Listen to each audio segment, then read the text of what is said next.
Ok. No sé si lo quieren ir siguiendo por aparte allá en sus computadores. Bueno, el cuento se titula No quiero más ser el que soy, de Giovanni Papini, y comienza con esta cita. Y tan alta vida espero que muero porque no muero, de Santa Teresa. Tan solo hace 10 horas que me he dado cuenta de mi horrible condición. Hasta entonces no sabía aún lo espantoso que puede ser el mundo. Desde hace unos años creía ser un graduado en terribilidad. Había experimentado, pensado, imaginado, soñado todo lo que hay, lo que habrá, lo que podría haber en él de más terrorífico, de más temeroso, de más horripilante, de más monstruoso y desatinadamente angustioso. Conocía la ansiedad de las esperas nocturnas, las desesperaciones de los últimos besos, los temblores de las apariciones silenciosas, los delirios de las pesadillas, los estremecimientos de los relojes invisibles que marcan en las noches las horas eternas, los espasmos de suplicios imposibles, los gemidos exasperados de las almas sin asilo, la fiebre errante de los coloquios demoníacos. Pero no conocía todavía la más terrible cosa que puede existir en el mundo. No conocía el suplicio último, el suplicio supremo. Hace 10 horas solamente he tenido la revelación y ya me parece que muchas dinastías pasaron sobre la tierra y muchos solitarios dejaron el cielo. Me esforzaré por conservar la calma. Trataré de ser claro. Elegiré la fórmula más neta, más simple, más natural. Me he dado cuenta de que no puedo ser yo mismo. Me he dado cuenta de que no podré nunca, nunca, ¿comprenden? De que no podré nunca cesar de ser yo mismo. Quizá no me haya explicado bastante. Veamos. Yo quisiera, pues, cambiar, pero cambiar seriamente, ¿comprenden? Cambiar completamente, enteramente, radicalmente. Ser otro en síntesis, ser otro que no tuviese ninguna relación conmigo, que no tuviera el mínimo punto de contacto, que ni siquiera me conociese, que nunca me hubiera conocido.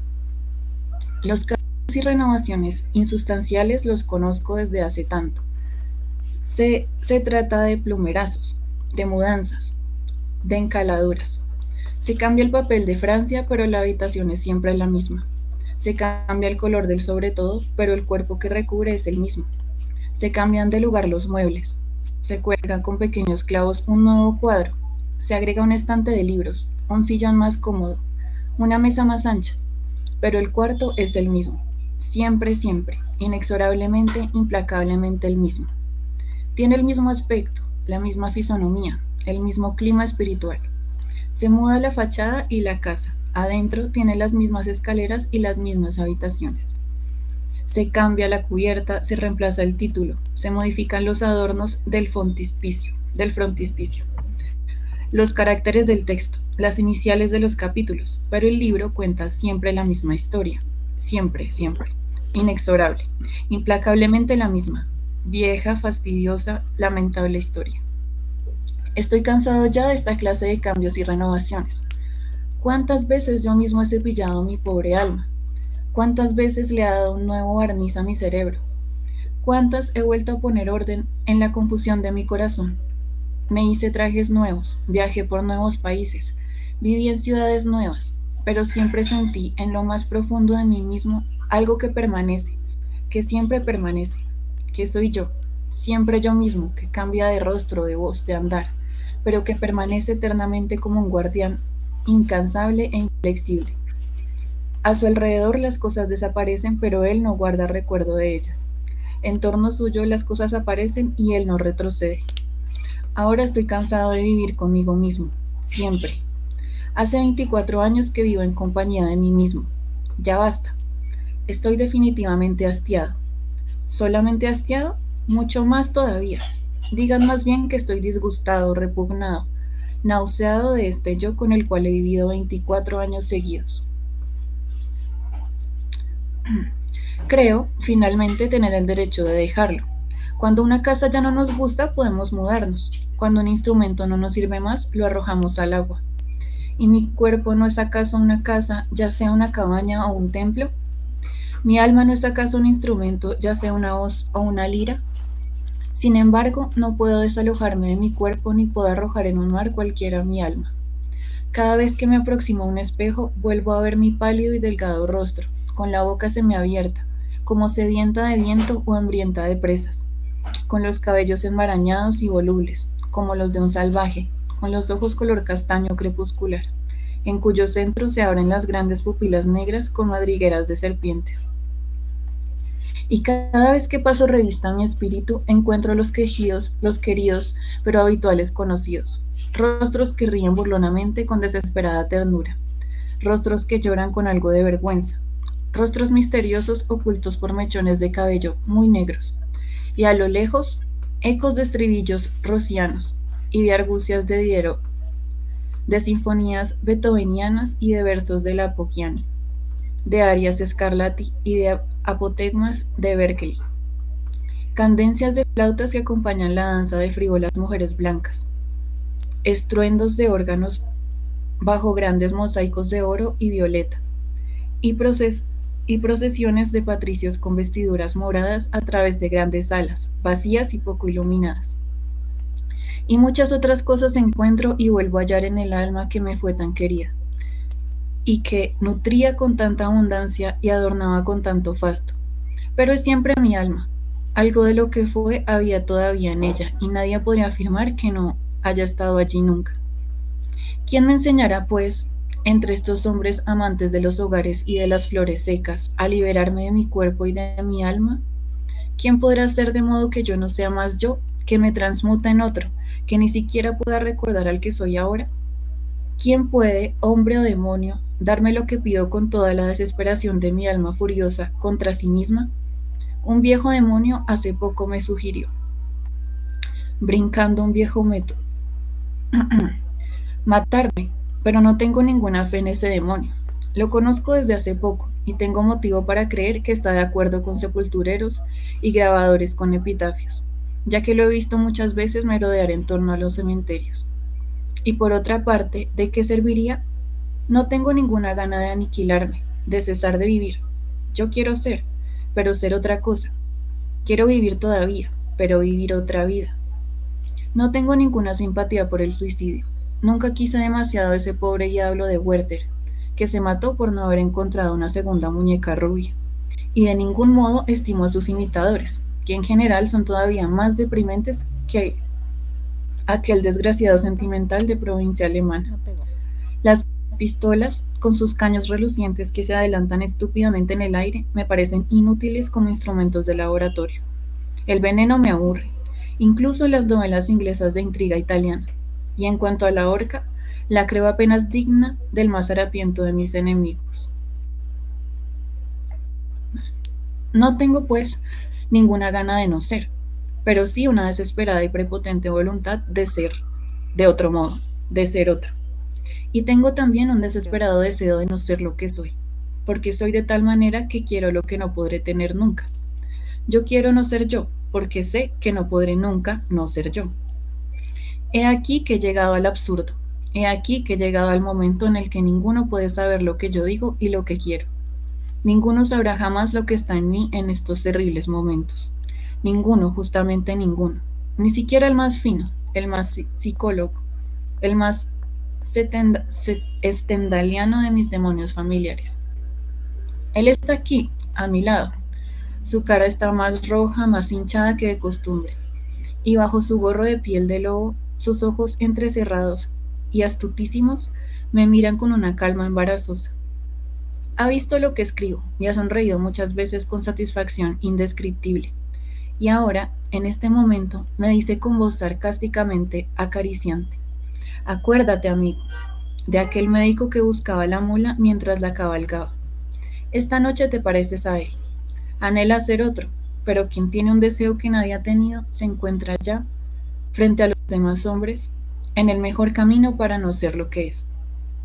Y tú estás en ese caso. Y tú estás en este caso miedoso y excelente amigo. Te hallas en un umbral de tu alma y quizás, quién lo sabe, quizás salgas de ellas si no tienes demasiado temor de la oscuridad que hay afuera. Y una vez pronunciadas estas palabras, se fue a paso rápido, dejando en mi cuarto como un vago olor a incienso. Bueno, ese es el cuento y digamos que lo que... No, yo no conocía a este autor, pero también me gustó mucho el cuento, me pareció muy chévere la manera de escribir. Sí quise leer un poquito de él antes de nuestra reunión. Entonces Mauro me corregirá porque obviamente tiene más camino recorrido sobre este autor, pero me llamó mucho la atención eh, que, bueno, él nació en 1881 en una familia muy humilde, siempre fue muy autodidacta con lo que le interesaba, especialmente con la literatura y la filosofía, pero fue criado en un hogar donde el papá era escéptico, nihilista, ateo, y así mismo él se crió bajo esas, digamos, condiciones o sistema de creencias. Me llama la atención que después de un periodo de tiempo que no es la Segunda Guerra Mundial, sino la Primera, él cambia todo ese sistema de creencias y se vuelve una persona demasiado religiosa, demasiado religiosa, casi que ortodoxa. Entonces, sí como me llamó la atención ese dato, quise buscar en qué año escribió este cuento. Y lo que encontré, porque no era tan fácil encontrar como el periodo donde escribió este cuento, era como una recopilación de cuentos, lo que alcancé a mirar. Y lo hizo en 1936.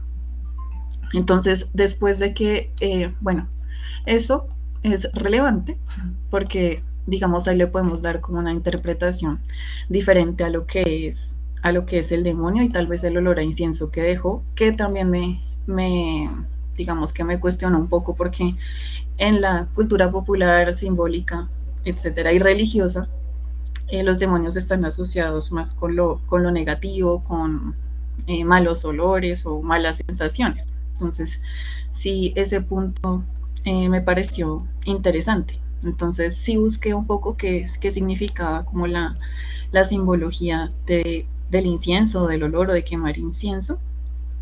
Y encontré que se utilizaba para conectar un estado mental de equilibrio. Y es un símbolo como de actitud de ofrenda y sacrificio hacia Dios. Entonces, pues bueno, teniendo en cuenta un poco la temporalidad, diría que ese fue el cierre que le quiso dar como al cuento.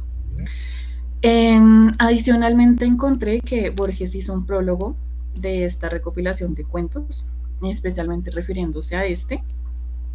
Y digamos que dentro de ese prólogo sí se puede entender un poco lo que quiso decir tal vez con el escrito. Y es que es una persona, el protagonista es una persona que está desesperado, no sé si siente que ya llegó al límite de sus experiencias, reniega de quién es él, y sin embargo no es capaz de optar por la opción del suicidio, le parece que igual quiere vivir pero de otra manera. Ese escrito fue importante en esa época porque, como Borges menciona, ese anhelo o ese sentimiento que él expresa que es complejo, pero que con el cual uno se puede sentir identificado porque muchas veces ha sentido esa angustia nocturna que menciona al inicio o al terminar de dar un beso igual. Entonces él dice que es algo que todos hemos sentido, es un anhelo que todos los hombres tienen, pero que nadie había sabido escribir. Entonces, él lo dirige más hacia la necesidad de hacer como un borrón y cuenta nueva en la existencia para elegir qué es lo que quiere ser, y también lo puedo asociar un poco con esa transición que tuvo el autor tan radical dentro de su sistema de creencias. Sin embargo, él también, pues Borges en el prólogo, menciona que también, además de hacer ese borrón y cuenta nueva, también hay una necesidad como de expiar una culpa de lo que ha vivido. Esa parte donde describe que está graduado en terribilidad es un calificativo de que no está para nada satisfecho con la vida que tiene en el momento o que ha vivido. ¿Qué más? Bueno, sí, también, eso sí, ya es mi propia interpretación. Me llamó la atención un poco que hace énfasis en que el protagonista del cuento tiene 24 años, dice que ha vivido 24 años como de ese hastío.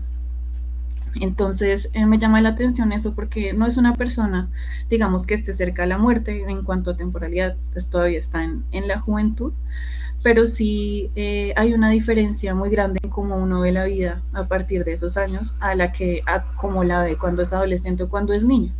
Uno no es tan consciente como de la finitud de la vida o de lo corto que es el tiempo en el que debe invertir lo que quiere para su vida. Entonces, me pareció interesante que escogiera como a esta edad. Y otra cosa relevante que Mauro decía hace un ratico, que quería mencionar antes, digamos, ahorita hablo de más detalles como para no desglosarlo tanto en una primera intervención, pero el autor sí se convirtió al catolicismo después de la Primera Guerra Mundial, pero cuando empezaron a salir las ideas fascistas, el nazismo, él tuvo una inclinación muy marcada hacia este sistema de creencias, más dado por la parte, digamos, tan ortodoxa que promulgaba, y sí le gustaban, sí firmó incluso, vi que firmó el tratado de una raza superior, es decir, no le parecía tan descabellado. Entonces sí, también es para hacer un poco la reflexión de eso que también menciona Borges en su prólogo, y es que este autor ha sido muy criticado por esas ideologías. Entonces él invita a los lectores a que puedan separar un poco, eh, digamos, la ideología de la genialidad del autor, porque dentro de todo escribe muy bien y utiliza de una forma muy buena la metáfora. Entonces, bueno, por ahora ese es como el abrebocas del cuento. No sé qué les pareció.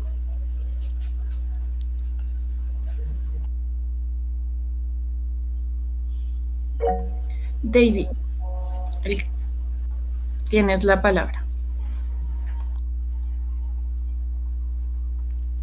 A mí me encantó. ¿Sí me escuchan? Sí.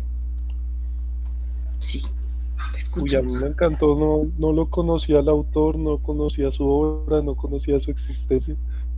Creo que eso es lo bonito de la literatura, ¿no? O sea, es un hobby infinito, así como lo es el arte, la música.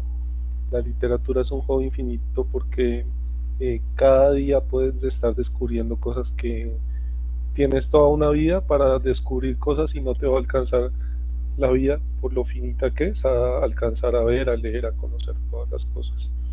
Me gustó mucho y esa tiene un tema bien profundo que no lo había pensado hasta ahora, no hasta ahorita que lo leo y lo escucho cuando no lo estaba leyendo el cuento.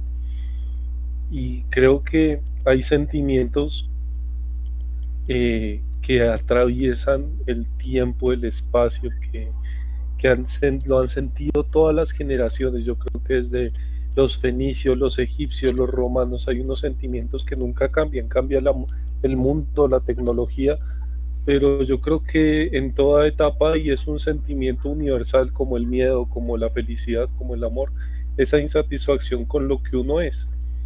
Porque pasan los años y uno dice, venga, yo era un niño, soy un joven, soy un adulto, soy un viejo, pero algo de mi esencia, ese algo que yo puedo reconocer, es algo que es imborrable, que no puede cambiar, que no se puede transmutar. No puedo ser otra persona. Y esa imposibilidad de ser otro, en el sentido de romper, ¿cómo se llama eso? El libre albedrío, tú puedes ser lo que quieras, sí, pero hasta cierto punto porque no puedes dejar de ser tú. Hay una esencia que es incorrumpible, indestructible, que te va a acompañar toda la vida y es una esencia con la que todos en cierto sentido hemos querido dejar de ser nosotros por X o Y circunstancias.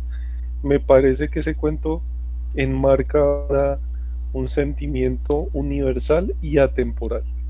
Me pareció maravilloso, me encantó el cuento. Y a propósito, me dio mucha curiosidad lo que me decías de Borges. Busqué a Borges mientras leías un pedacito, mientras nos contabas, y hay un poema de Borges y ese dice ni siquiera soy polvo, no sé si quieren que se lo lea ese poema, porque empieza así, no quiero ser quien soy. Hágale. Dice, ni siquiera soy polvo. No quiero ser quien soy. La vara suerte me ha deparado el siglo XVII, el polvo y la rutina de Castilla, las cosas repetidas la mañana, que prometiendo el hoy nos da la víspera, la plática del cura y del barbero, la soledad que va dejando el tiempo y una vaga sobrina. Soy hombre entrado en años, una página casual me reveló no usadas voces que me buscaban, Amadís y Urganda. Vendí mis tierras y compré los libros que historias cabalmente empresas, el grial que recogió la sangre humana, que el Hijo derramó para salvarnos, el ídolo de oro de Mahoma, los hierros, las almenas, las banderas y las operaciones de la magia. Cristianos, caballeros recorrían los reinos de la tierra vindicado, el honor ultrajado o imponiendo justicia con los filos de la espada. Quiera Dios que un enviado restituya a nuestro tiempo este ejército noble. Mis sueños lo divisan, lo he sentido, a veces en mi triste carne se lío. No sé aún su nombre, yo, Quijano, seré ese paladín, seré mi sueño. En esa vieja casa hay una daga antigua y una hoja de Toledo, y una lanza y los libros verdaderos que a mi brazo prometen la victoria. A mi brazo mi cara, que no he visto, no proyectan una cara en el espejo. Ni siquiera soy polvo, soy un sueño que entreteje en el sueño y la vigía. Mi hermano y padre, el capitán Cervantes, que militó en los mares de Lepanto y supo unos latines, algo de árabe, para que yo pueda soñar el otro, cuya verde memoria seré parte de los días del hombre. Te suplico, mi Dios, mi soñador, sigue soñando, sigue soñando. Entonces, yo creo que hay sentimientos universales y con eso concluyo la primera intervención, que hay sentimientos universales. eh, Dicen que los poemas y lo maravilloso de la poesía es que le da forma a lo que no tiene forma. Trata de la única manera de explicar los sentimientos, lo que no se puede expresar con palabras, es a través de la poesía y a través de la metáfora. Entonces, me parece que ese cuento se puede analizar desde muchas perspectivas. Yo lo cojo en esa primera parte desde ese sentimiento universal y atemporal que nos expresa, de inconformidad con lo que somos. Exacto. Gracias, David. Además que es rápido. Muchas veces es muy difícil que uno mismo pueda definirse completamente. En especial a lo largo de los años, porque uno va cambiando de perspectivas, de pensamientos, de experiencias, así como le ocurre al autor. Entonces, mencionaba en un apartado, digamos, de otro texto, que él también fue nihilista en un periodo, ¿no? Entonces dice que a partir de esas reflexiones tuvo un descubrimiento atroz, y era de que no éramos nadie, no somos nadie porque es imposible tener una definición que nos satisfaga de nosotros mismos. Entonces dice que fuera de las circunstancias y de la certidumbre ilusoria que nos dan los otros, que también son nadie. Entonces que al final somos un anónimo y genérico ser común, sin nada de, digamos, de especial, pero era más porque ese era su pensamiento y siento que está un poco alineado con el texto. Adelante, Mauro. Don Mauro. No, yo le cedo la palabra a Laura. Bueno, Laura. Entonces, dale tú. Hola. Yo creo que las personas intelectuales tienen una facilidad para estar insatisfechos con la vida, una facilidad muy grande también de vivir en constante angustia y muy seguramente era lo que le pasaba al autor que estamos leyendo, así como muchos otros buenos escritores. Pero me pareció muy oscuro el cuento. Es decir, creo que esa facilidad puede existir, pero lo de él iba mucho más allá que una angustia o una insatisfacción o un problema con el yo. sobre todo por las cosas que dice al principio del cuento. Él dice que ha vivido unas experiencias terribles, etcétera, pero que lo que lo acompaña en ese momento es aún peor. Entonces, cuando leí, sentí como una cosa muy oscura, porque además él dice que nadie la puede ver. Es decir, ¿qué es eso tan feo que no puede mostrar? Porque todos tenemos cosas horribles dentro de nosotros mismos. Yo soy una persona supremamente impaciente, acelerada, y claro, en el trabajo o en cualquier ámbito social muchas veces tengo que jalar mis caballos de adentro y bueno, esto de pronto no lo puedo mostrar, pero lo he mostrado, muchas veces lo he mostrado.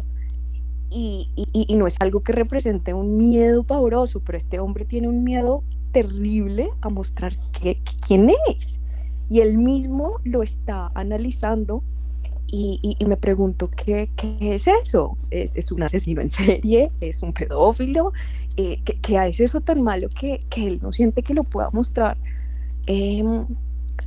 tranquilamente, ¿no? Pero al mismo tiempo me pregunto a mí misma, como si fueran estas cosas tan malas, ¿será que tendría este tipo de pensamientos introspectivos como, mierda, pues no puedo mostrar esto? Entonces no sé qué es eso tan malo que él considera que no puede mostrar al mundo. Y al final la última frase, alguna de las últimas frases dice como que el mundo igual tiene unas sombras oscuras, es decir, que lo que igual hay dentro de él no es tan malo como lo que hay en el resto del mundo. Entonces, no sé en qué categoría de oscuridad poner eso que él está escondiendo. Y ahorita escuchándote, María Paula, de pronto le da un poquito más de sentido al cuento que contabas, que él vivió en una casa en la que no existía el concepto de religión, y después él se volvió muy religioso.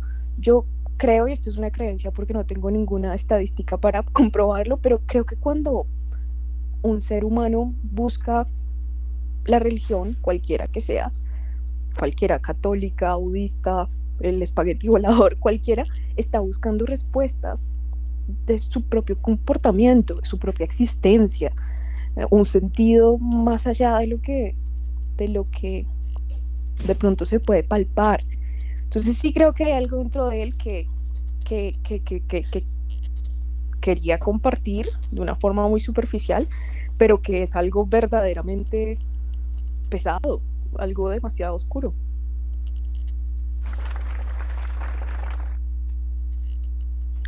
Sí, Laura, tienes razón, y más porque, como te decía, algunas de las interpretaciones mencionan que él tiene este tipo de reflexiones porque quiere hacer un borrón y una cuenta nueva en su vida. Es decir, se siente insatisfecho con lo que ha vivido, con lo que ha hecho, con lo que es él mismo. Entonces siento que ahí también va dirigido un poco el miedo que simboliza con este demonio. Siempre que se le vienen como estos pensamientos negativos dentro de la historia, lo simboliza así, con un demonio, tanto para hablar del suicidio como para hablar de su insatisfacción.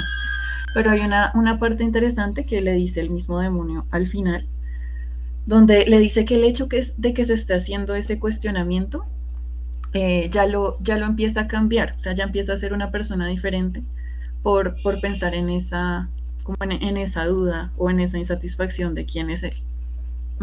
Yo también lo tomo un poco más por eso que les comentaba antes de ir avanzando, digamos, en la línea temporal normal de un ser humano. Ya creció, ya dejó esa adolescencia y esa falsa sensación como de eternidad que tenemos en la niñez, que no sé si, pues los niños no piensan, ay, ¿será que si hago esto me pasa algo? O la vida es muy corta. No, para nada, nunca. Incluso de adolescentes todavía vemos eso como un largo camino para hacer todo lo que queremos hacer, pero después cuando vamos madurando, creciendo y nos damos cuenta de esa finitud que hay en el tiempo que tenemos para ser vivido, tal vez sí haya una mayor preocupación por elegir cómo queremos ser o qué queremos hacer de esa vida y ese tiempo limitado que tenemos. Entonces, sí, tienes sentido tu interpretación. Ahora sí, don Mauro.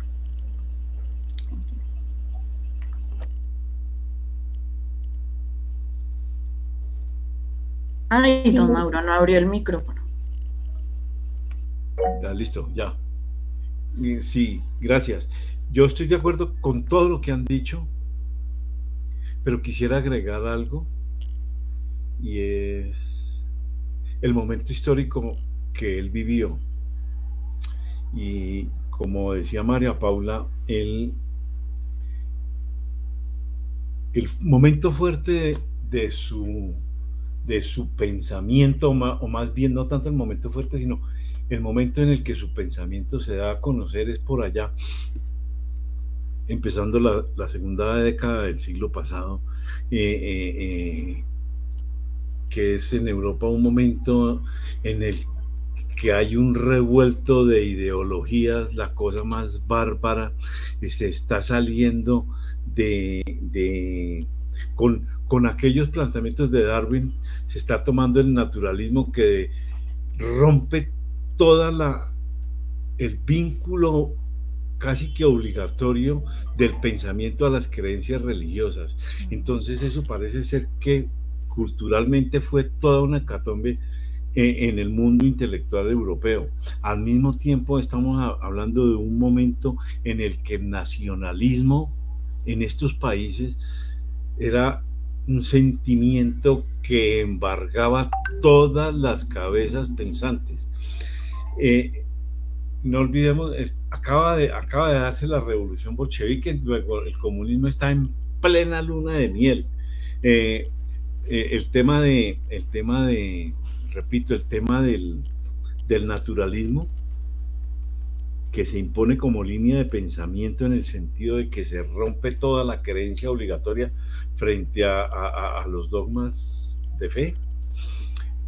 Eso generó una corriente de pensamiento bastante fuerte y María Eugenia comentaba ahorita sobre él escribió en una revista que se llamó Leonardo, que era una revista de pensamiento que recogía todas esas insatisfacciones. Otra cosa, y creo que fue Laura la que lo dijo, y es que los intelectuales tienen una sensibilidad extremada. Entonces nosotros que apenas somos lectores, en donde a duras penas se sucede o la imaginación intenta que sus relatos tomen forma a través de la idea que uno se va formando, pues es bien distinto a toda esa angustia, repito, que vive el escritor, ¿no? Porque pues su inspiración lo lleva a decir, estoy cansado de ser lo que soy, pero quiero ser alguien, quiero ser otra cosa sin dejar de ser yo. Entonces es todo yo no sé eso cómo se dice, pero sí es una condición paradójica. Yo quiero ser otra cosa sin dejar de ser yo. Listo, para mí no refleja sino eso. Entonces yo insisto en que sus escritos y su conversión, porque él era un ateo confeso, era de los que más duro le daba la Iglesia Católica antes de la Segunda Guerra Mundial. Recién terminó la Primera Guerra Mundial y con su conversión, luego que llegan las ideas naturalistas y que empieza a Darwin a tomar fuerza dentro del círculo intelectual, él vuelve otra vez, pero al mismo tiempo cree en lo que significa la religión, ¿no? Porque es que la religión, después de todo, como decía Laura, es una búsqueda, pero es una búsqueda que se hace a partir de una promesa, ¿no? Porque todas las creencias lo que despiertan es una esperanza. Entonces toda aquella angustia yo la interpreto básicamente por la que se da por el momento histórico que le toca vivir al tipo y era un loco. Un dato curioso, ¿no? y es que él, como Borges, se quedaron ciegos, ¿no? Él también fue ciego, un ciego progresivo, después de haber sido un lector asiduo.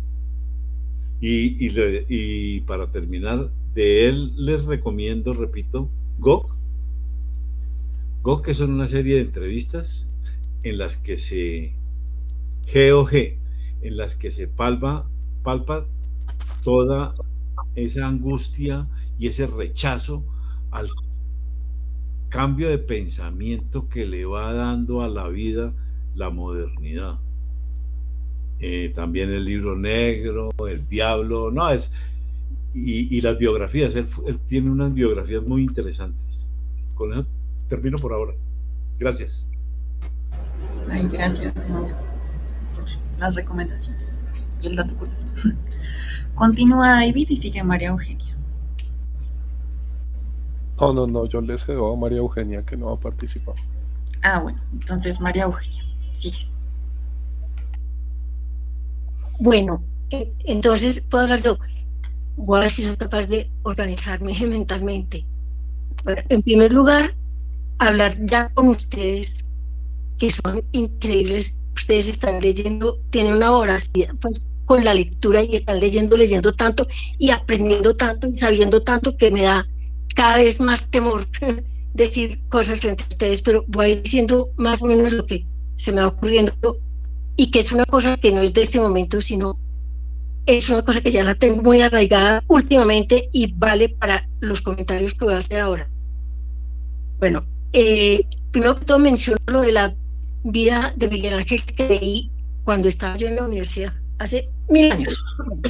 Y esa obra me pareció hermosa en este momento, no recuerdo muy bien, pero lo que sí recuerdo es que hace un elogio de Miguel Ángel y siente un amor por él, y una de las cosas en que él enfatiza es porque decía, y seguramente podía serlo, que Miguel Ángel era homosexual y que él estaba enamorado de su modelo del David, y según Lapini no estaba enamorado propiamente del modelo del David, sino de la belleza misma.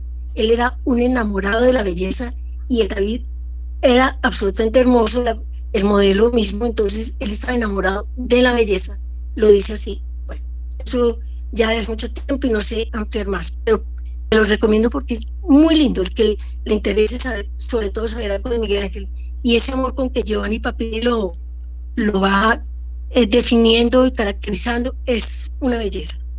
Bueno, y respecto a esta angustia, yo no oí muy bien, porque no sé si ustedes también están teniendo el mismo problema. Estoy oyendo el audio con muchos como con muchos, no sé cómo se dice. Entonces oía muy a medias, pero de todas maneras como que cogí la idea. Con mucho, sí, muy cortado luego. Entonces, no pude, bueno, pero ahí fui cogiendo la idea. Y a mí me sigue pareciendo, y esto lo digo, creo que todas las veces que participo lo relaciono con la obra, me sigue pareciendo que una angustia como la que este hombre vive y el querer ser otro, el querer ser lo que no es. Bueno, primero, por mi experiencia en la vida, me ha parecido que casi todos los seres humanos tenemos un momento, una etapa de la vida en el que queremos ser otro, que no sabemos quién es y tampoco queremos dejar de ser. Pero la experiencia más importante la he tenido es con mi hijo, porque mi hijo desde pequeñito comenzó a vivir angustia, desde cuando estaba en el colegio, en primaria. Quería cambiar de colegio, quería cambiar de ciudad, quería cambiar de... Bueno, siempre quería ser otra cosa y quería estar en otra parte y quería... Todo lo que hacía quería que fuera otra cosa. Y hasta el punto de que ya mayorcito, pues ya mayores mis hijos, entonces me preguntan a mí, ¿y dónde viven tus hijos?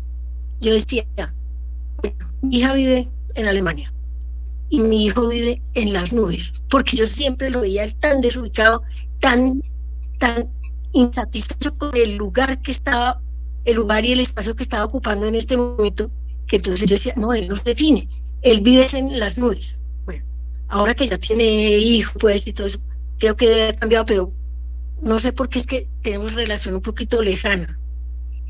Pero entonces, lo que más importante es que creo que esta angustia, más, en un caso, hablando en términos más generales que refiriéndome a mi hijo, esta angustia es muy relacionada con las creencias religiosas, ni siquiera con las creencias, con las religiones. Con las religiones, así como dice Mauricio ahora, que ofrecen esperanza, pero ofrecen una incertidumbre, una angustia. Una parte gravísima para mí de las religiones, que son todas, es que esta vida no es la verdadera vida, que es que la verdadera vida está después de esta. Entonces, empezando por ahí, y que hay que portarse de tal o cual manera en esta vida para poderse ganar la otra, que es la verdadera vida, en la que vas a ser feliz, y si te portas muy bien vas a estar a la diestra de Dios Padre y no sé qué más, de esas cosas. Todas esas creencias religiosas, para mí, son engañosas, y cuando uno comienza a descubrir que lo que ha recibido, el conocimiento que ha recibido desde pequeñito es mentira, eso empieza a producir un desajuste que yo lo viví por una época, pero en esta estoy tranquila, ya rechazando para mí todas, absolutamente todas las religiones. Es decir, para mí las religiones son perversas todas, porque todo lo construye, se inventan. Hay dos cosas fundamentales. La una, la de que esta no es la verdadera vida. Entonces, si desde el principio tuviéramos conciencia de que esta es la verdadera y es la única vida, y de que somos producto de la naturaleza, y de que, por ejemplo, una de las cosas que angustia a este tipo y a muchos de los que se angustian es que yo quisiera hacer otra cosa, pero es que esas introyecciones que se van dando por las ideas religiosas no le permiten ni siquiera precisar qué es lo que quiere ser, porque lo que quiere ser, si empieza a ser sincero consigo mismo, comienza a descubrir que es como contra la religión, que es pecado, que sí, que es una cosa, y entonces uno no puede tener claro realmente qué quiere ser nunca en la vida desde que tenga esos prejuicios que se han adquirido por las religiones. Bueno, y entonces pienso es en eso. Yo creo que sería mucho más sana una educación si desde el principio uno sabe que no hay todas esas cosas que le han dicho, ni que la Virgen, ni que el niño, ni que... Bueno, el Evangelio, no sé si han leído el Evangelio según Jesucristo de Saramago, que no voy a decir que sea el que yo adopto, pero no es realista. Un Jesús humano, sí, puede ser, es un Jesús humano, una María humana, nada de cuento que es virgen, es decir, suena de todas esas mentiras. Cuando uno empieza a descubrir todas esas mentiras, también producen angustia, pero aparte de eso, lo que me parece más angustiante es que uno no pueda decidir qué es lo que uno quiere ser, ni siquiera saber qué es lo que es, porque de pronto se encuentra con que lo que quiere ser no lo puede decir porque es inmoral, es pecado, es no sé qué, y no lo es, pero están transmitido, y así lo va a ir construyendo uno internamente. Bueno, creo que la idea general está, no sé si me sé explicar más, pero la idea general está, y quiero decir, como decía, aunque me vaya un poco hacia atrás, como decía David en un momento dado, creo que era David, decía, estas son cosas que son, es decir, es esto que trata el cuento, y Giovanni Papini, que son totalmente atemporales, son universales, no son propios ni de un espacio, ni de un lugar en el mundo, ni de una época exclusiva. Está por encima de todo eso, son totalmente atemporales y son generales. Entonces, ojalá puedan ustedes ser capaces de ordenar esa cosa que yo he dicho de manera desordenada, pero creo que las ideas que tengo están ahí y las creo y las sostengo, sin que eso quiera decir que me quiera enfrentar a ninguno de ustedes. Respeto a uno de ustedes, aún creyendo que muchos de ustedes se han creado, y es que además son más jóvenes, todas esas mentiras en que nos metieron desde la infancia. Bueno, y colorín colorado, no me extiendo más antes de decir más influencias. Gracias, María Eugenia. Aunque mira que yo lo interpreté, yo comparto tu visión de que uno sí debería vivir esta vida intensamente sin esperar que haya una recompensa después de la muerte o algo así, o vivir cosas duras y difíciles ofreciéndolas para tener una mejor vida después de la muerte.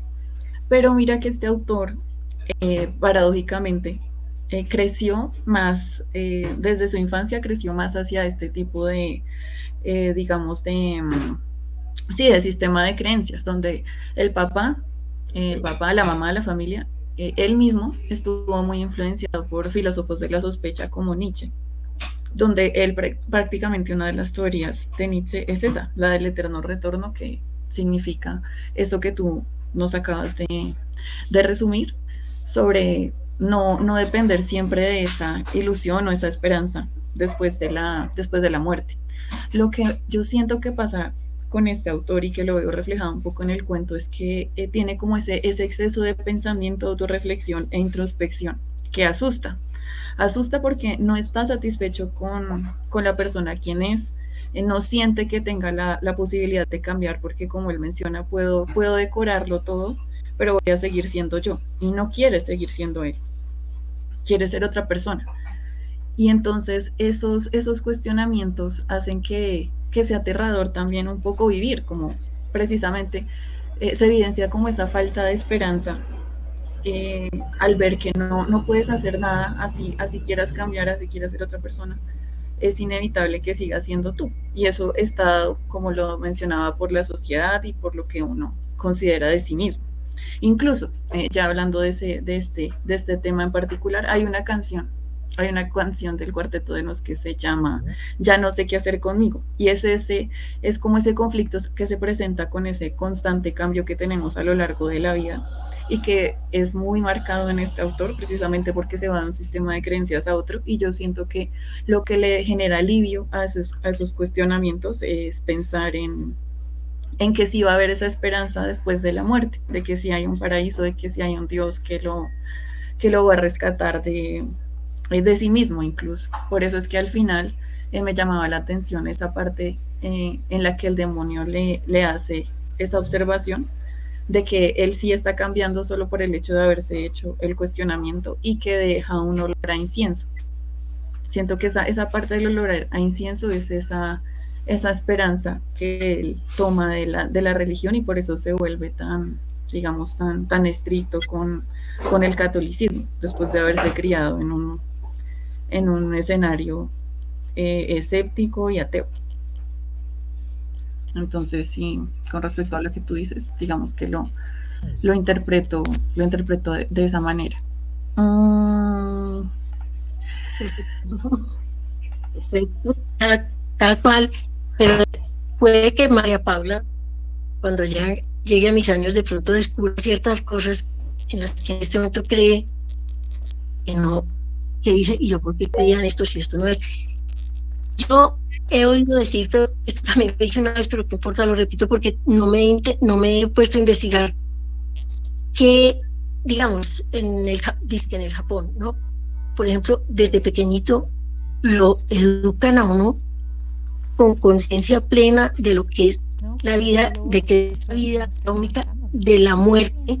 Uno desde pequeñito tiene claro que la muerte hace parte de su vida, y la muerte no es una cosa tan macabra como uno, aunque sí me parece a ratos macabra, que no es la cosa macabra y asustadora a la que hay que tenerle tanto susto, sino que hay que estar como una cosa natural que llega en algún momento de la vida, probablemente, y ojalá cuando haya vivido la mayor parte de lo que aspira a vivir y realizarse como ese ser humano que es, entendiéndose, y eso sí no sé los japoneses cómo lo ven, entendiéndose como una parte, como una, ¿cómo se dice? Un producto de la naturaleza y que está relacionado con toda la naturaleza y con todos los seres vivos y con todos los seres humanos.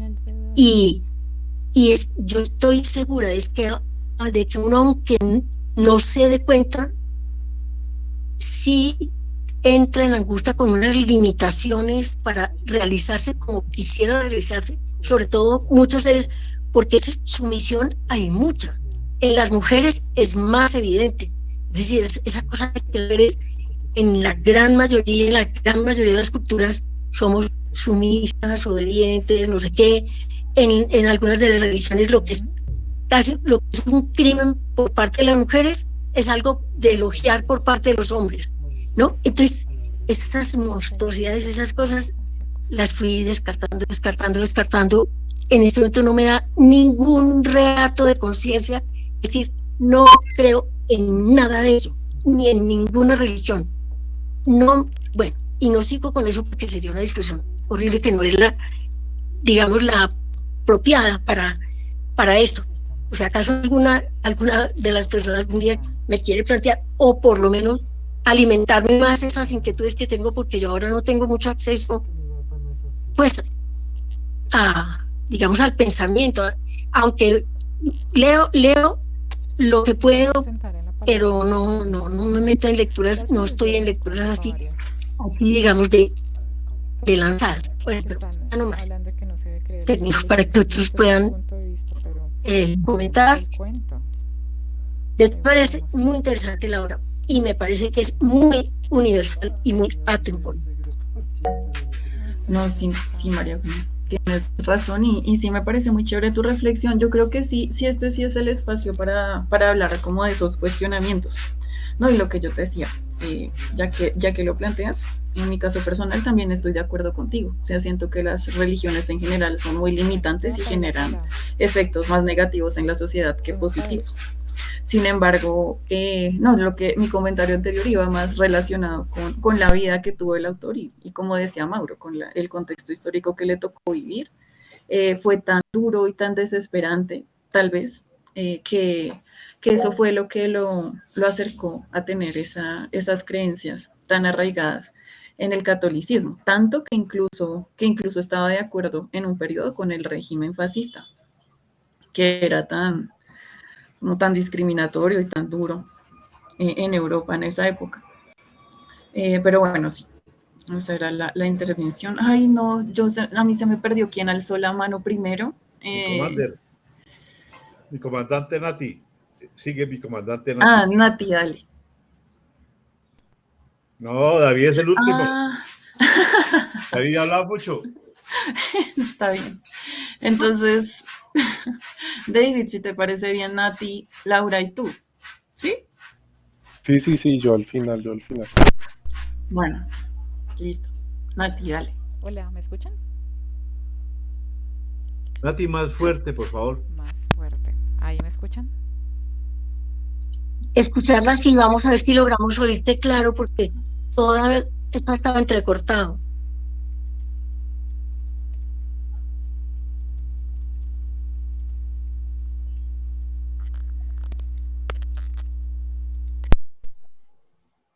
Bueno, entonces mientras Nati arregla el micrófono, si quieres intervenir, Laura.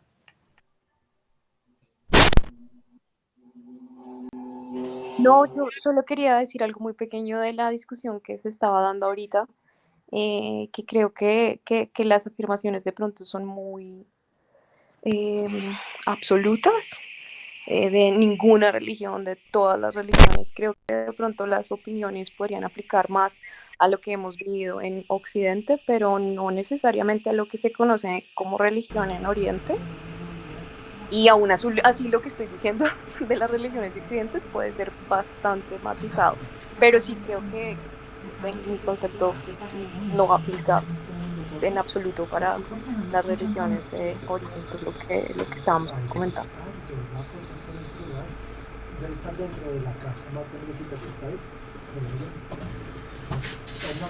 Gracias, Laura. No, sí, tienes razón. Y además que en Oriente Hay muchos sistemas de creencias más hacia la espiritualidad, alcanzar la iluminación. Digamos que no, en muchos casos no son tan restrictivas como la religión católica o el cristianismo. No es cierto. Bueno haber hecho esa observación. Nati, ¿ya pudiste arreglar tu micrófono? No, ahí está, ahí lo tiene bloqueado. Ah, bueno, entonces si quieres, mientras tanto, David. Pero bueno, yo no quiero armar polémica, pero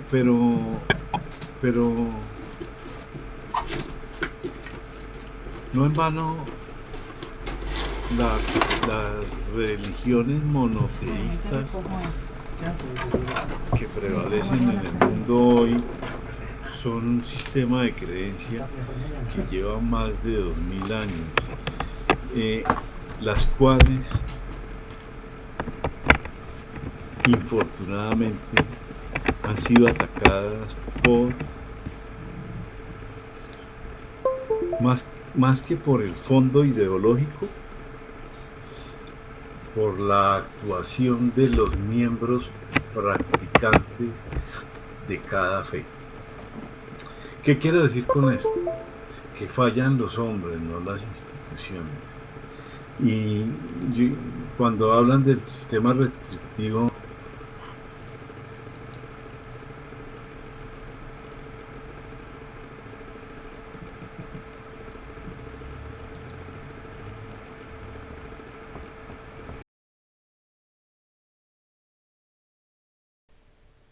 a lo largo de no sé, 17, 18 siglos, luego tenemos un arraigo, un desenfoque completamente arraigado, porque cuando uno entra a mirar el Evangelio no tiene cuestiones restrictivas, lo que hace es que invita a vivir bien. No quiero polemizar con nadie, solo digo eso, ¿ya? No, Mauro, así que y todo. Señor, No, pero yo vine por el debate que está pasando. No quiero polemizar, pero polemizo. Los digo, pero Acuérdese de acuérdese María Eugenia y don Mauricio, la enganchada de hace unos cuantos meses.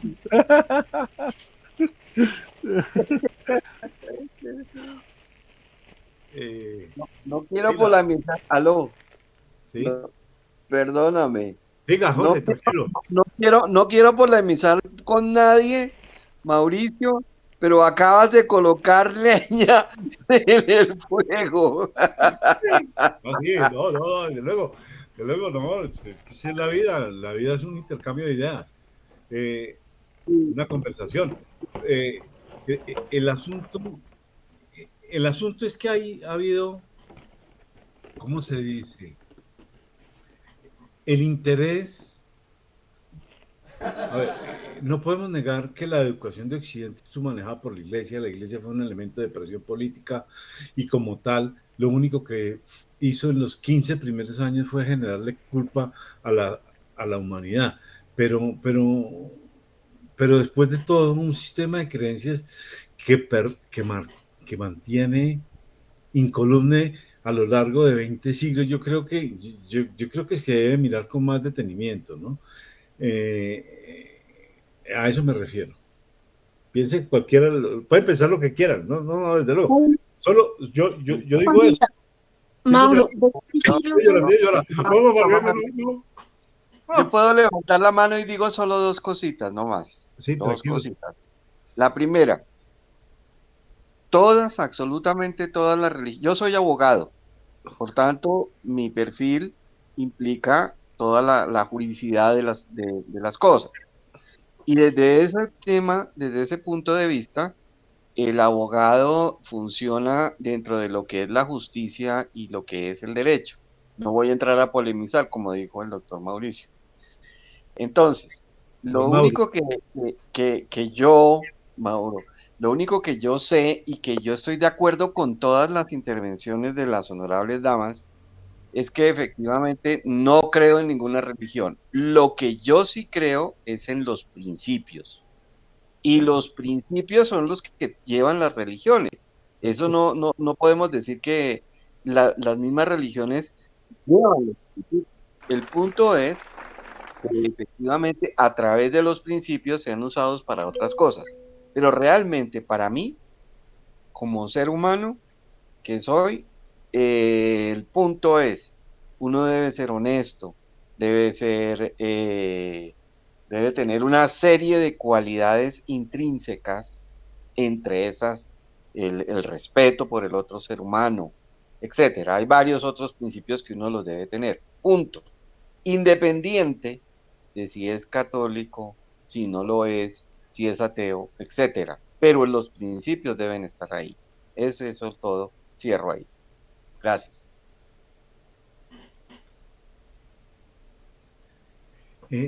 Volviendo al tema del autor, porque es que nos estamos desviando del tema del cuento. El autor, yo insisto que la pluma de Papini es derivada de la intensidad intelectual del momento que le tocó vivir. Las primeras 3 décadas no fueron para nada para el mundo intelectual de Occidente no fue para nada el mejor momento. Eso había toda una vorágine de ideas.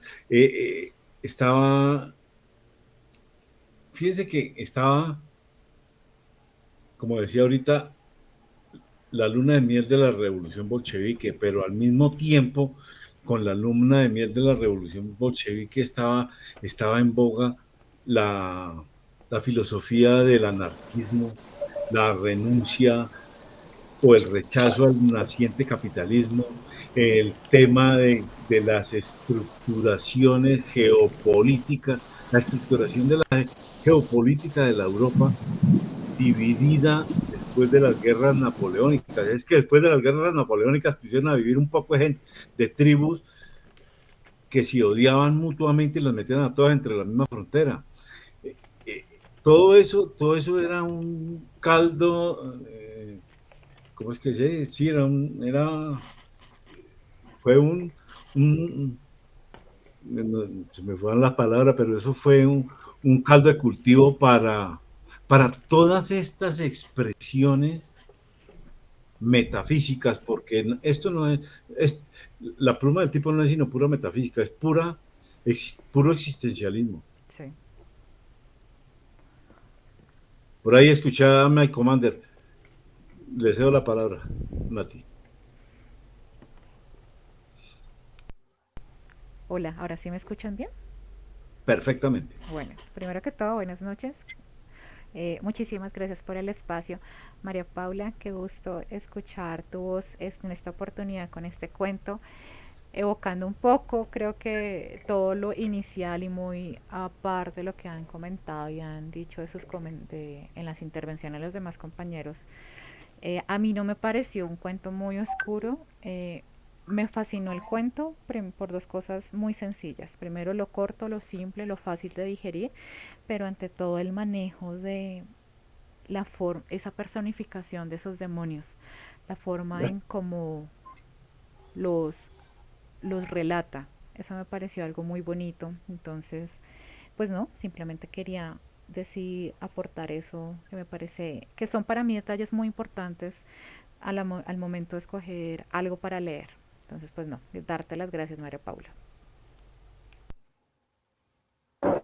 Ay, tan linda. Gracias a ti, Nati, pero debo decir que no, los créditos son de Don Mauro porque el cuentico me lo compartió él.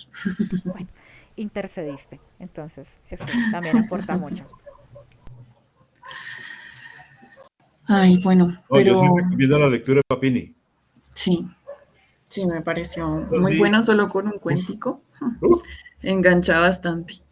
Y muy chévere esa forma en que personifica la angustia a través de los demonios. Muchas veces lo que dice David, la escritura sirve para darle forma a lo que no, nombre a lo que no tiene forma. Entonces esos elementos que él coge para expresar esos sentimientos difíciles por los que yo creo que todo el mundo ha pasado, son muy inteligentes y muy buenos para, digamos, sentirse identificado, para que el lector se sienta identificado y no quede un poco perdido entre esas reflexiones tan metafísicas y existencialistas. Entonces, muy, muy chévere. Bueno, gracias a todos por venir y por escuchar el cuéntico, por sus intervenciones muy, muy interesantes todas. David, te cedo la palabra. Yo inevitablemente al escuchar el cuento me acordé del libro de Reinaldo Arenas de Antes que anochezca, les envío el fragmentico para que lo tengan la oportunidad de echarle una leída.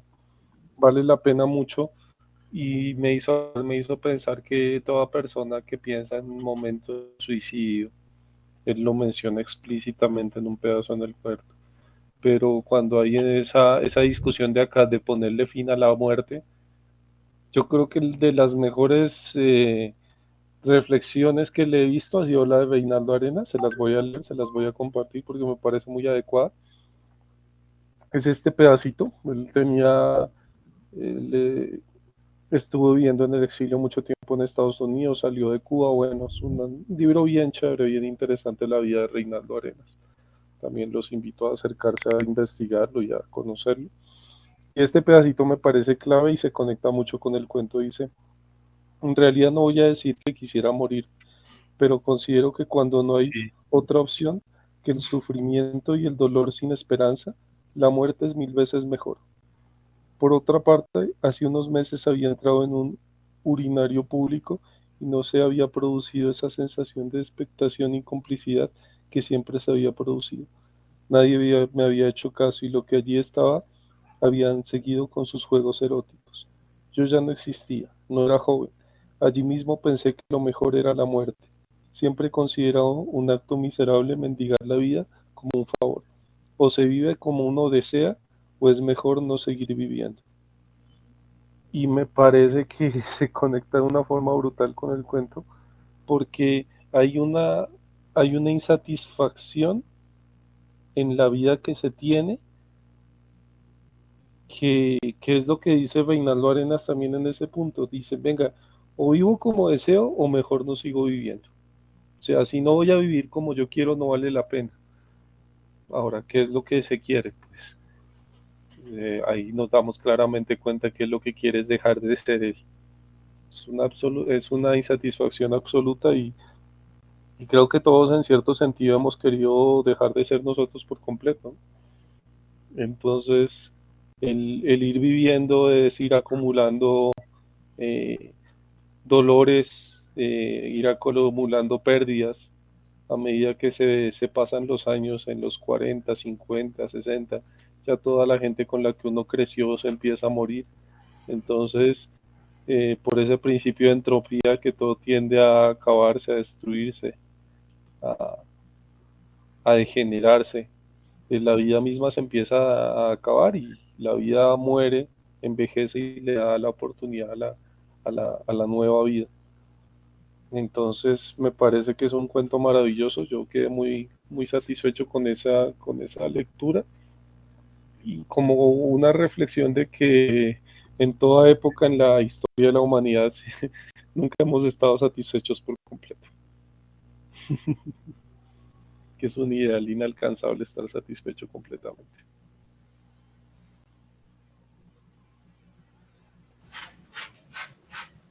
Sí, muy, muy cierto y gracias por la recomendación. Muy, muy pertinente con el cuento, incluso sí alcancé a leer hacia la rápida otra reflexión que hacía una persona X que había tenido acercamiento hacia la lectura de este autor y decía que él sí que al escribir él sí le hacía un poco el guiño al suicidio, o sea, como que sí lo había contemplado dentro de sus escritos precisamente por lo que tú dices, o sea, si no está satisfecho con quién es y con la vida que quiere tener, pues no vale la pena. Sin embargo, siempre le trata de hacer como la oposición tal vez a esa idea un poco facilista, entre comillas, de no luchar contra esos demonios que él plantea. Todos tenemos nuestros propios demonios y siempre siento que él se va más hacia el lado de enfrentarlos o de escucharlos o acompañarlos y reflexionar a partir de lo que nos dicen. Por eso no se ve tanto hacia el lado del suicidio, pero sí lo alcanza a contemplar. Sí, es Entonces, que para mí ese suicidio, el pensamiento de suicidio es por un sufrimiento eh, que no tiene solución en vida. O sea, cuando una persona está sufriendo de una forma que no lo puede manejar en cierto momento, ya inmanejable, eh, No. aparece el pensamiento de suicidio. Yo en cambio veo esa idea o ese concepto del suicidio más bien no hacia el hecho de suicidarse, sino a que bienvenida la muerte, pero dejar de vivir no. O sea, Como un descanso. en cualquier momento, no, un desapego a la vida, en cualquier momento me muero y no pasa nada, no le temo a ese momento, pero no voy a buscar dejar de vivir. Por eso es que él dice que, fíjese como, a ver, en el siglo pasado, la influencia de Werther en la juventud fue tenaz. Ese libro casi lo prohíben por la cantidad de suicidios que generó. Porque una de las características de ese libro es que el autor... Ese libro es el que se muere por un desamor.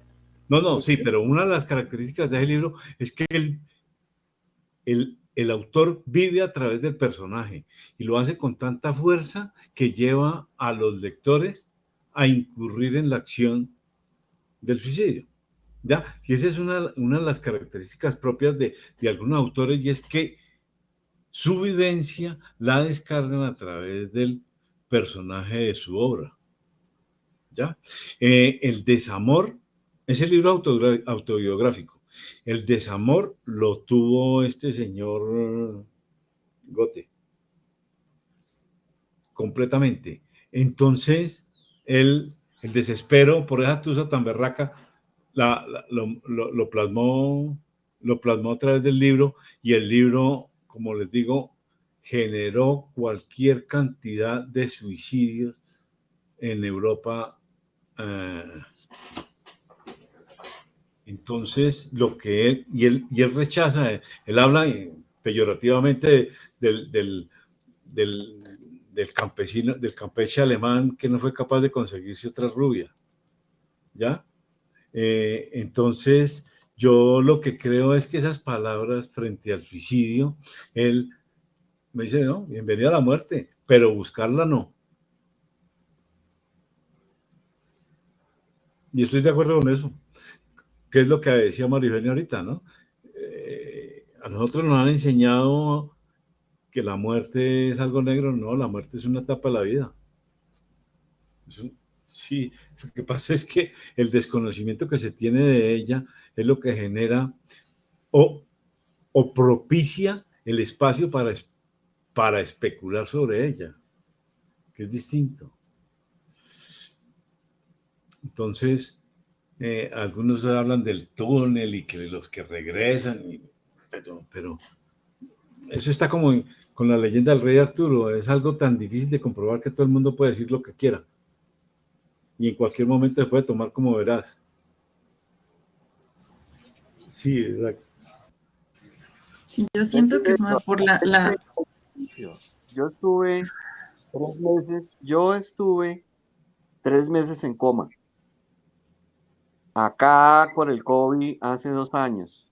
He venido superando eso y hasta ahora estoy nadando y haciendo ejercicio y todo eso. Pero a lo que me refiero es a esto. En esos 3 meses que estuve en coma, dentro de todas las drogas que a uno le dan, ¿no? Toda esa situación que uno pasa, por experiencia propia, uno se despierta y habla de las luces blancas y todo el cuento ese, que en realidad yo pienso que es la desconexión del cerebro total frente a la realidad. Eso es todo. Pero si yo lo hablo desde un punto de vista religioso, digo que me encontré con alguien en el túnel oscuro ¿no? Y lo hice, y lo hice por una necesidad, y era que necesitaba que las enfermeras me atendieran mejor. Entonces, como les conté que yo estuve al lado de Me de está una dando la entidad, razón. claro, entonces me decían, usted viene, usted está vivo porque necesariamente Dios lo tiene para algo mejor. Y yo, sí, sí, sí, sí, señora. Y las atenciones fueron casi, pero hoy ya puesto en mi sentido, eso es carreta. Sencillamente, Camilo Ginás, yo estoy muy de acuerdo con el científico en el sentido de que se desconecta, uno se muere ¿cuándo se muere? Cuando se le desconecta el cerebro, adiós, chao. Somos una computadora biológica, podría hacerse esa metáfora, si cabe acá, no más, ¿ves? Y estoy de acuerdo con todo lo que ustedes dicen.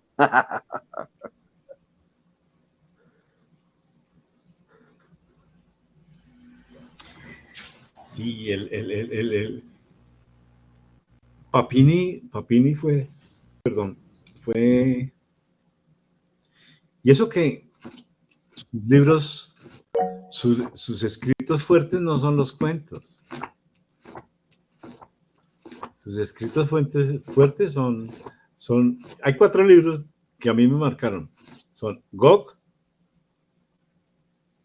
El Diablo, El Libro Negro y El Hombre Acabado.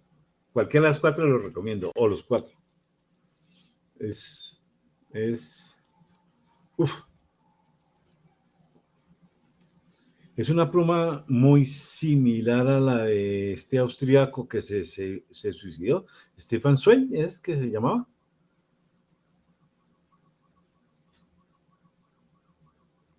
Sí, David está pidiendo la palabra. Adelante, David. Hay unos puntos claves en el cuento. El principio, yo creo que el principio es bastante revelador. El tiempo que él le toma darse cuenta en la horrible condición en la que está, ¿no? Me parece ese primer párrafo es que está escrito de una forma magistral, muy, muy bien escrito. Habla de lo atemporal que pueden ser esas emociones, ¿no? Que las podemos sentir en momentos largos a lo largo de nuestra vida, es un sentimiento que se queda y va calando con los años o que nos llega de repente. Me pareció muy bonito lo atemporal y la forma magistral en la que él juega también con el tiempo, por analizar otro aspecto literario. Él va de lo abstracto a lo concreto en ese cuento y por eso me parece que tiene una estructura muy bien definida también. Sí, ahora que lo mencionas, sí, sí es interesante pensar que muchas veces pues lo asocio un poco con esa forma de vivir a veces que uno tiene en piloto automático que no se da cuenta de que está viviendo, de si está triste o feliz, o sea, no se toma el espacio para hacerse esa autoevaluación. Y sí, muy interesante esa parte que resaltas. Él demoró 10 años en darse cuenta que no estaba feliz, no estaba bien. Entonces, interesante sacar de ahí de pronto una invitación un poco a eso, a preguntarse cómo nos sentimos y si estamos satisfechos de la manera en la que estamos viviendo. Bonito. Bueno, entonces ahora sí, yo creería que ya podemos terminar la sesión. Qué chévere que participaran. Me encantó compartir con ustedes y qué charla tan enriquecedora. No sé si alguien más tenga algo que decir o ya todo ha sido dicho. Elizabeth ya no está por ahí, que no la escuché por ahí participar. Yo insisto, aunque no es un autor, aunque los libros de este autor puede que no se consigan en las góndolas de las librerías, sino puede ser más fácil ubicarlos en los libros, en el mercado del usado. Yo insisto en esos 4 libros. No quiere decir que las biografías de Dante, San Agustín, este Leonardo da Vinci no sean una hermosura. La misma historia de Jesucristo. Porque son relatos que no pierden la fidelidad de la historia, pero sí con la, ¿cómo se dice? Con la sutileza y la fuerza de su estilo. Se lo recomiendo. Cuando yo, no es por nada, pero le mandé a María Paula 4 cuentos, 3 de Papini y 1 de Bukowski. De Charles Bukowski. Sí, sí. Uy, excelente, excelente. Compártamelos. Y sobre todo el que le mandé. Lo que pasa es que tiene un título pornográfico, pero sí. ¿Cómo es? ¿Cómo? ¿Cómo es? No me mire las tetas, señor. Así se llama el cuento. Ah, Pero buenísimo, porque oye, ¿y por qué no nos mandas de una vez quiere que los comparta. No me Bueno, gustaría que Claro, compartas. vale, ya mismo los comparto. Compartir es bueno. por favor, y el de Papini, por favor, el de Papini, si lo tienes ahí, los libros, ¿dónde los consigo? Lo de Gob, El Diablo, ¿cuáles fueron los otros dos que dijiste? El libro negro. El libro negro. El libro negro es como la segunda parte de Papín, del Gog. Ok. Y El hombre acabado. Y el hombre acabado. Yo te digo una cosa. Esas preguntas de yo quiero ser otra persona, pero quiero ser yo. Lo veo Sí, también desde el punto de vista psicológico, claro. ¿no? Total. Es decir, cuántas veces uno mismo, desde su propia introspección, piensa ser otra persona y actúa como otra persona, por ejemplo. Quiere actuar como un héroe de cine, como qué sé yo, como alguien que le produce a uno admiración. También tiene esas posibilidades.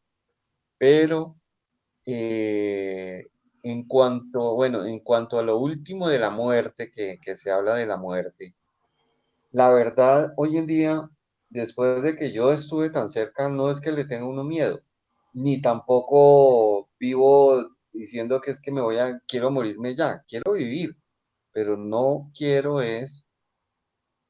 dejar de ser humano, es decir, de perder las facultades para sostener una vida, como no me veo, por ejemplo, viviendo en una cama lleno de cables, me parecería terrible, o no me veo sosteniendo un plato y echando las babas en un plato porque tengo parálisis, no puedo pensar, es una cosa violenta.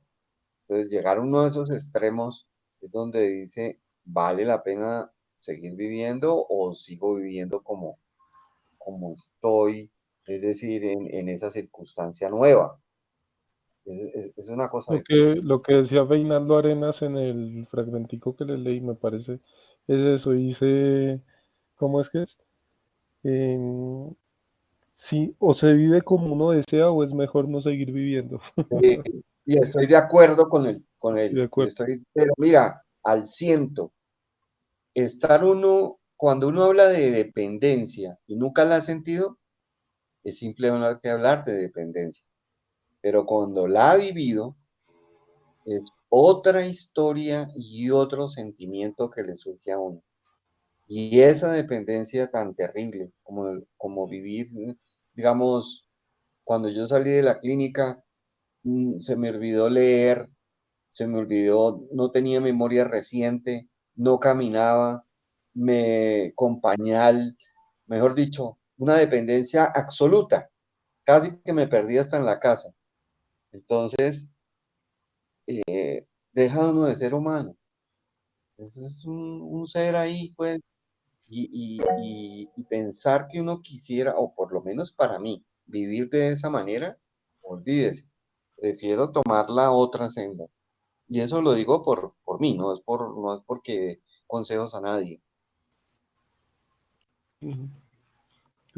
Ya están los 4 cuentos en el chat del club de lectura. Excelente. Ahí estaba, yo escuché ahorita una entrevista de Fernando Sánchez que entrevistó a Fernando Marías. Él escribió un libro que se llama La Isla del Padre y lo escribió cuando el papá se le murió en las manos. Y es como un libro de arrepentimiento porque muchas cosas que él no hizo con el papá, que no vivió, muy duras. Y ya viéndolo al papá tenía 94 años, 93 años en el lecho de muerte y se dio cuenta pues de esas grandes verdades en la vida cuando se le muere el padre, una persona que la admiró mucho. Y ese libro es un homenaje como una... eh, de- como reivindicar todos los errores que cometió, todo ese tiempo que no aprovechó con el papá. Muy recomendado ese libro, la entrevista, y habla también esa brecha de la muerte el legado que dejaba por ahí eh, entre la historia. También se los voy a compartir ahí el club de lectura porque tiene unos pedazos muy que lo tocan a uno muy profundo en el corazón. Yo voy como en la página 100 del libro, no es tan largo, es más bien cortico. Tuvo varios, es muy premiado y empieza así el libro, me parece bonito. Dice, los recuerdos son como los libros, solo importan los que permanecen. Ahí les dejo ese fragmentico. Perdón, acabo de compartir nuevamente el enlace al banco de cuentos. En ese banco de cuentos hay infinidad, no infinidad, hay muchísimo, hay muchos autores en varios idiomas y entre esos varios idiomas está el italiano y ahí está Papini con muchos cuentos escritos por el hombre. Por favor, una cosita, ¿yo tengo el banco de cuentos o cómo entro a eso? Yo no... María Eugenia, en el chat, bueno, yo no sé si lo tendrás. Yo creo que no. Yo lo he compartido varias veces, pero yo no sé si lo tendrás presente. Seguramente está debajo de muchos mensajes. Yo lo acabo de compartir y dice, el mensaje es signo de admiración, bienvenido a literatura.us. Ese es el link, el enlace. Bueno, voy a buscarlo. Está, María Eugenia, es el 2, en el segundo mensaje, David acaba de publicar un texto, está inmediatamente encima. Y si no lo puede, ya lo manda usted también, mejor dicho, al personal. Bueno, ok. Pero ahí están varios autores, están portugués, ruso, italiano, inglés, y son obviamente obras sobre las que ya no existe derechos de autor. Ya. Saramago todavía tiene... Yo creo que sí, eso todavía, claro, Saramago está recién muerto. Claro, que es buenísimo. Sí. Laura, ¿quieres intervenir? Bueno, yo me voy a despedir. Chao, porque mañana tengo que ir a odontología tempranísimo, entonces chao. Me encanta haber estado con ustedes, súper queridos, súper sabios, aprendo mucho y cada vez me siento más chiquita yo en de literatura. María Eugenia, me agradó mucho escucharla. Muchas gracias. Sí, chao, gracias, chao. María Eugenia, por acompañarnos. Muchas gracias a ti también. Gracias a todos. Gracias, Pau. Gracias, Mauro. Chao. ¿Laura iba a hablar? Sí, quería hacer una pequeña reflexión sobre lo que estaban diciendo ahorita. Me gustó mucho la interpretación que le diste a esa parte del suicidio, que es como más bien una bienvenida. Y yo creo que es en esos momentos de la vida en los que uno se da cuenta como de lo inevitable que es la muerte, que uno en realidad empieza a vivir. Y un poco para hablar con Jorge, creo que es tu nombre, la verdad. Sí, Jorge. Sí. Yo también tuve una experiencia médica muy fuerte y estuve en la UCI, en la clínica, muchísimo tiempo, y yo creo que uno no tiene ni idea de lo que quiere. Y estuve cuadraplégica muchísimo tiempo, también en unas condiciones de pronto similares a las que estabas describiendo, y creo que en ese momento me di cuenta de todo lo contrario a lo que acabas de decir, respetando obviamente tu experiencia también, pero en ese momento me di cuenta que es que el cuerpo no vale nada, pues de que somos muchísimo más que eso, y que el valor, de la vida está mucho más que en este coco, que siempre lo digo, es prestado, es por un rato y después lo entregamos. Yo te Ya. quiero decir algo, yo te quiero decir algo. Yo no desprecio la vida, al contrario, No, yo no pienso eso, ¿cómo crees? me agrada, y pienso que cada día es un día especial y es un día que no se puede repetir. Es irrepetible, es importante y hay que estar ahí. Por eso, para mí, por ejemplo, este tema de literatura y haber encontrado a Mauricio ha sido algo muy importante para mí y lo estuve buscando. Y les doy las gracias a todos ustedes. Esto estaba buscando yo y aquí estoy. Me alegra oírlo.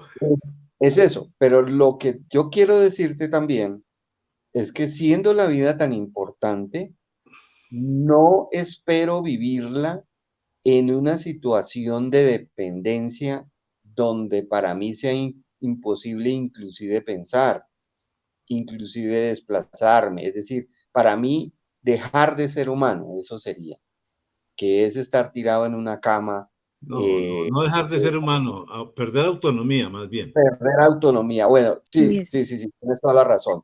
Entonces aclaro eso. Perder autonomía. Para mí la autonomía es importante. Si no tengo autonomía, no vale la pena llevar una vida dependiente. Eso es lo que quiero decir. Para mí, con todo respeto, pues si piensa diferente, pues obviamente, con todo respeto, pues también acepto estas maneras de pensar. No es más. Bueno, yo les agradezco básicamente a Laura y a Jorge, que son, y de pronto a Génova, que son los miembros del grupo con una vinculación mucho más reciente, y quería pues agradecerles.